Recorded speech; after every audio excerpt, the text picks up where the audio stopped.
ஆபிரகாமுடைய சகோதரனா இருக்கிறான். வாக்கு தத்தம் பெற்ற தன் சகோதரனோடு கூட லோத்து பயணிக்கிறான்.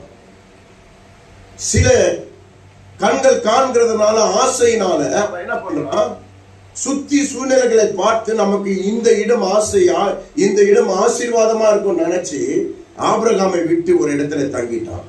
அந்த இடம் சோதம் குமாரன் பட்டணமாய் மாறி பாவம் நிறைந்த இடமாய் மாறினது. பாவம் நிறைந்த இடமாய் மாறினது. நீ தாயின் கருவிலே கர்ப்பம் தரித்து வெளியே வந்ததே பாவம் நிறைந்த இடம் தான். தாயின் கருவில கர்ப்பம் தரித்து வெளியே வந்ததே பாவம் நிறைந்த இடம் தான். என் தாய் பாவத்திலே கர்ப்பம் தரித்தாள். அப்போ இந்த பூமிக்கு நான் வந்ததே பாரம்பரியமான சாபங்களும் பாவங்களும் சுமந்துதான் வெளியே வர. இந்த பூமிக்கு வந்ததே பாவம் நிறைந்த ஒரு காரியம் தான். இதுல லோத்துவை எப்படி கர்த்தர் கிருபையாய் அந்த தேசத்தை விட்டு காப்பாற்றினாரோ அதே போல நம்மளையும் அவர் காப்பாற்ற விரும்புகிறார். அந்த அக்கினினால அழிந்து போக கூடாது. அக்கினினால சுட்டெறிந்து உன் குடும்பம் நாசமா போயிடக்கூடாது.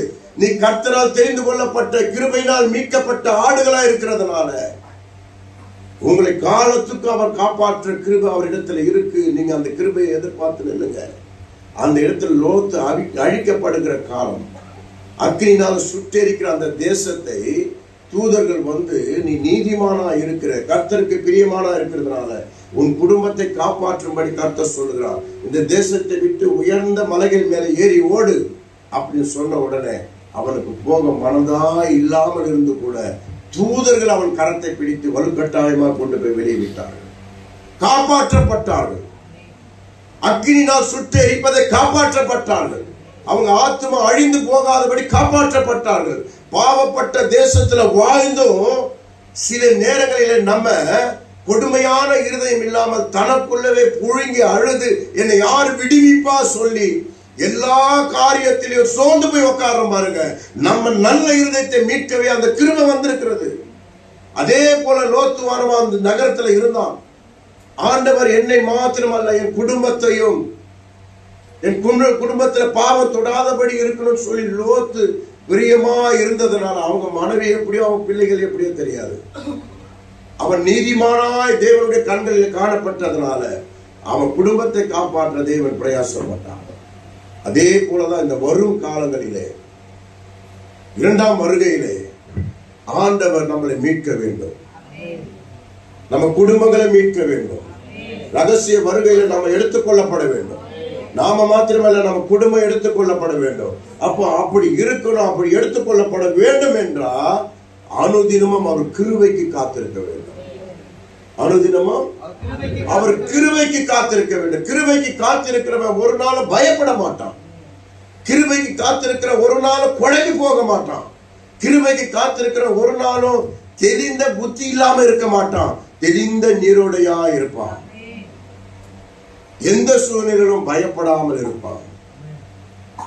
எந்த சூழ்நிலையும் உணர்வுக்கு இடம் கொடுக்காமல் இருப்பான். பொறுமையோடு காத்துக் கொள்வான். அல்லேலூயா. என்ன நடந்தாலும் கர்த்தர் என்னை கீழே விட மாட்டாரு. கீழே விட மாட்டாரு. அப்படியே கீழே விழுந்தாலும் என்னை தூக்கும்படி அவர் கரம் வரும். என்னை தூக்கும்படி அவர் கரம் வரும். என் குடும்பத்துல ஏதாவது மன கசப்பான காரியங்கள் சத்துரு மூலியமா எழுப்பினாலும் நான் எரிச்சலும் கோபமும் அடைய மாட்டேன். கர்த்தர் நிச்சயம் இதுல இருந்து ஒரு விடுதலையை தருவார்.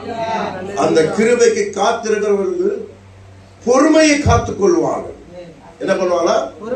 பொறுமையை காத்துக் கொள்வார்கள். அப்போ லோத்து அவன் குடும்பம் காப்பாற்றப்பட்டது. தேசம் அழிக்கப்படுகிற நேரத்தில் அவன் குடும்பம் ரட்சிப்புக்காக தேவன் பிரயாசப்பட்டு மீட்டெடுத்தார்னா இன்றைக்கும் அவர் கிருபைக்காக காத்திருக்கிற நமக்கு அவர் நிச்சயம் நமக்கு ஒரு விடுதலையை தருவார். நம்மளை மீட்டெடுப்பார், நம்மளை உயர்த்துவார்.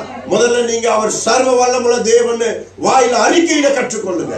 அவரால் செய்ய முடியாத காரியம் ஒன்றே இல்லைன்னு சொல்லுங்க. அவர் எல்லாவற்றையும் செய்து முடிச்சிட்டாரு.